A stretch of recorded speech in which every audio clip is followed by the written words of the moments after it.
Hi, and welcome back to the Global Holistic Coaching Podcast. This is the conversation continues, and today we're talking about the power of creativity. You're not going to want to miss this one.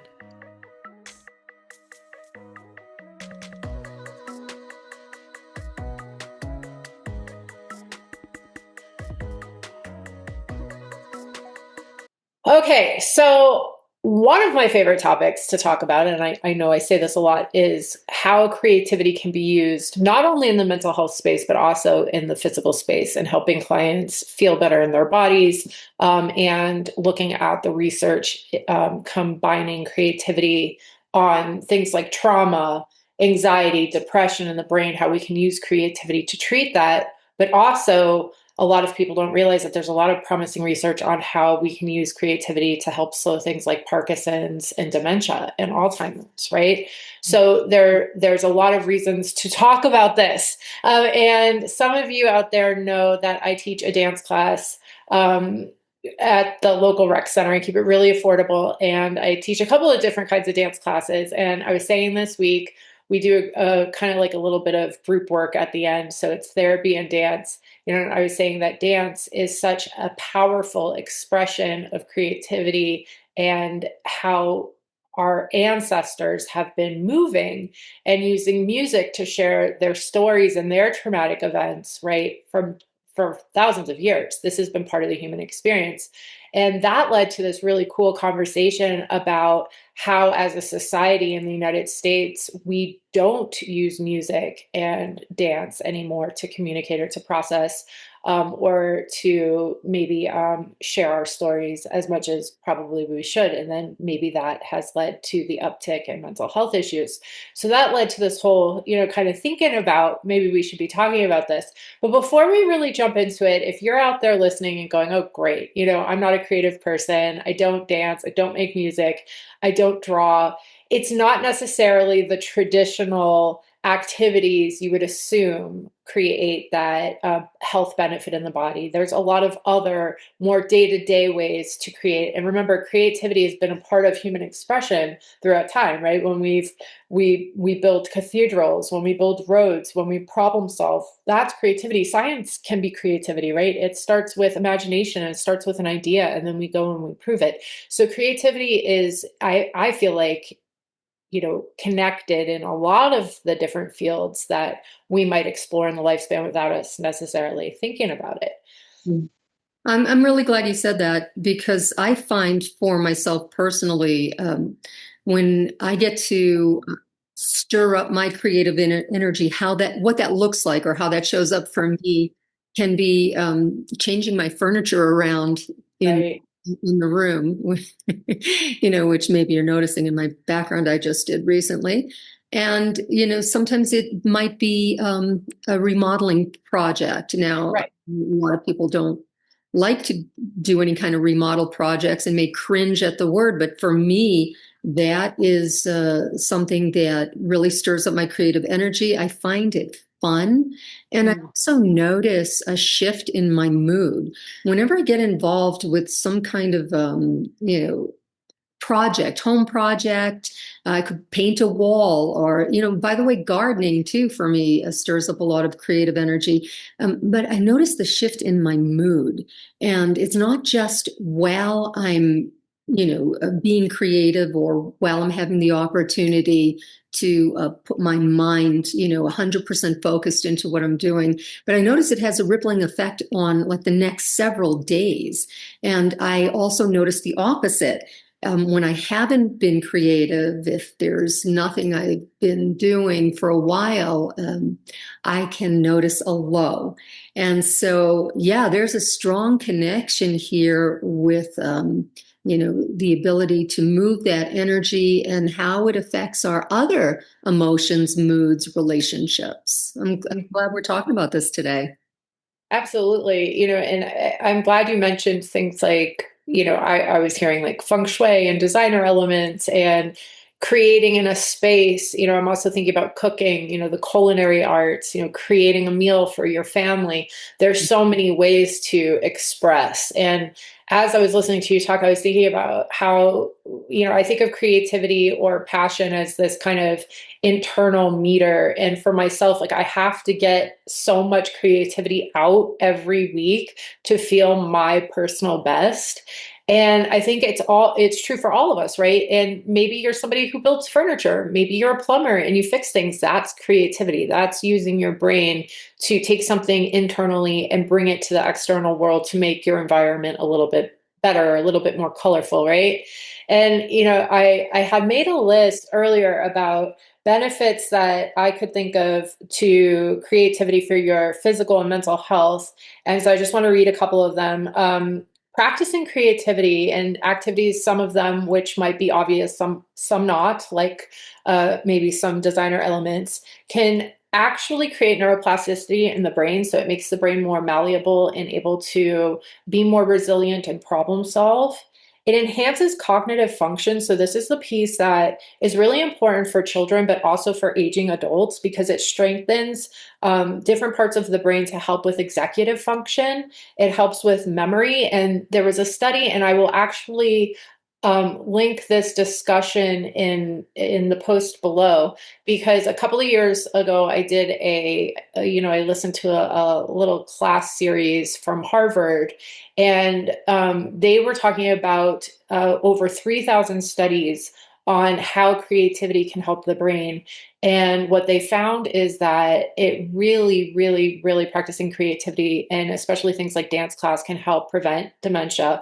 But more importantly, if you already have a Parkinson's or any kind of dementia diagnosis, it can help prevent the quickening of the symptoms, and it can also slow down the progression. And it wasn't just, they didn't just look at things like dance and creating art. They also looked at engaging in the arts, and they found that individuals, aging adults who went to, say, the theater or an art museum once a week, Oh, this is great. slow down dementia symptoms. So it was getting out in the community and experiencing art as well. So that was a piece that I wanted to make sure that I talked about, because not a lot of people think about it that way. So it slows the aging brain. And there's a lot of neuroscience there that we don't have time to get into, but it's fascinating, right? Because that's how it also helps children when they're developing their attention span and their problem solving ability. That's why creativity is so important to kids. We know that it improves mental health. There have been so many studies. We even have modalities of art therapy now where we can take some of this practice and help with, like I said, PTSD. There's been a lot of studies looking at creative expression and even things like music, working with our military personnel. And one thing that we will probably do a podcast on, because it's so fascinating, is practicing creativity can open the part of the brain that matches flow state. And we talk a little bit about flow state and meditation on this channel, which I'm sure that could be a podcast in and of itself. But that piece of creativity, if you can get into that flow state, is very similar to a meditative experience. And it works in the brain the same way that meditation does. Nice. Yeah. Nice segue for me, because the point I would like to make next is really coming from a spiritual mind, where I heard this years ago, and I loved it. And it was really referring to our understanding or our beliefs in a higher power, God source, the creator. And in most belief systems, God is considered the creator. And so, Goddess. Yeah. goddess, yes, whatever term you want to use for the creator. And if we consider the creative energy within ourselves, that would be that God source within ourselves. And what I loved is that God source is our ability to create. And when we're not utilizing our creative gift, that energy, that it can show up in certain ways, like either like stifled energy, frustration, or lack of patience or irritation, yes, depression, all these different things that we talked about. But coming from maybe a possible spiritual perspective, it would be because we're not utilizing the ability to create. It is our God-given ability to create the life we love. And so another thing that I thought was really interesting, I wish I could remember the source. It was, decades ago that I originally heard this. And so if you watch someone who like taps their foot really fast, which Gina, you and I both yes, have that tendency, that would be a sign of that stifled creative energy, meaning that you have more to give. There's something inside you that you're meant to give birth to. And so I love the idea of our creative ability is the way that this God source works through us, speaks to us. And I think that's a really lovely and inspiring way to consider the importance of accessing that creative energy. Yeah, and I think there's something to that because even if you're agnostic or atheist, there's some I'll use the word spiritual for lack of a better word right now, but maybe it's something more like expanding our potential in our conscious awareness or something like that. If you're not a religious or spiritual person, but the language around this doesn't matter as much as the experience does. And if you are somebody who has been in a flow state in creativity, then you know what I'm talking about. But for me, it feels very similar to being out in nature or having those big spiritual connections to the point where it does when I'm in a creative space and I'm a writer and I make music, I make choreographies, I write. Like I would say that creativity is a part of who I am, maybe more than any other personality trait. But for me, when I'm in that space of creativity, I feel closest to, God or a higher power, and the only other way I have experienced that is like in nature, right? And so that, or in awe. And when we did our podcast on the power of awe, like that creative energy, it for me feels very much like being in a state of awe or being in wonder in nature. And I can't prove it, right? I don't know. I know there's studies and there's neuroscience out there trying to kind of figure out how everything works, but I would say try it. We talk about how physical exercise is so important to our health, and we recommend exercising 20 minutes a day. What if we were just creative 20 minutes a day? Like what would that do to our mental health and our well-being and our clarity and our feelings of purpose and meaning? So, I would suggest I don't know, I think I'm at the point where I would suggest that practicing even 10 to 20 minutes of creativity a day. And remember, that can be cooking, that can be gardening, that can be rearranging your furniture, or it could be something more traditional, like just get a pencil or a pen and write or draw, or even a coloring book. Those adult coloring books can really help open up that flow state too. Think of the word inspired. When we're inspired, if you break it down, there's a portion of that word that's in spirit. So, Yeah. so when we're inspired, and I love you talking about the flow state, it's Mhm. where you get to experience that zoning, you could say zoning out or zoning in, where everything else kind of fades away, the problems of day-to-day life or the worries, concerns. It just gives you a little break where it almost feels a little childlike, where you can be free and where you're actually feeling fully expressed in that moment. And you say 10, 20 minutes a day, and if that's not your schedule or not your nature, then you maybe have a day off once a week that you could make sure that you have some time to really allow that creative source to flow through. And maybe it needs a little waking up. And so perhaps there's some kind of a project or class or something that can help you, to stimulate and get started where you can source that creative energy.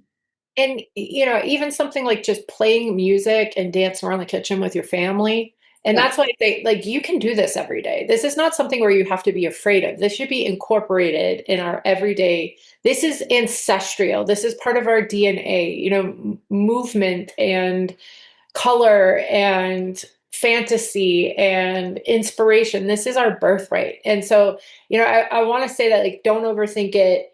Tonight, put on some music and cook with somebody, invite a friend over or cooked with your partner or a little, if you have a kiddo, cook with somebody, play some music or dance in the shower, sing in the shower. What about that? Like 1 minute singing in the shower or on your drive home from work or to work, play your favorite song and sing out loud at the top of your lungs. These are the kind of experiences that you can start to experiment with and kind of test it out for yourself, right? Everything we offer you is a suggestion, and we give you all of these different kinds of ways to kind of experiment for yourself. And if you're loving our channel, please like and subscribe to us. It helps us keep this content free and keep us creating content for you guys. We also have a lot of great content on our website, globalholisticwellness.com. We have articles, we have YouTube videos, guided meditations, we have retreats coming up. If you want to meet us in person and take one of our yoga and wellness retreats, we have online workshops. So check us out. And we also have a newsletter that if you go to our website and you sign up, we will not overwhelm your inbox. We send maybe 1, 2 newsletters out a month, but that keeps you in the loop on what we have going on at Global Holistic. See you next week. See you next week.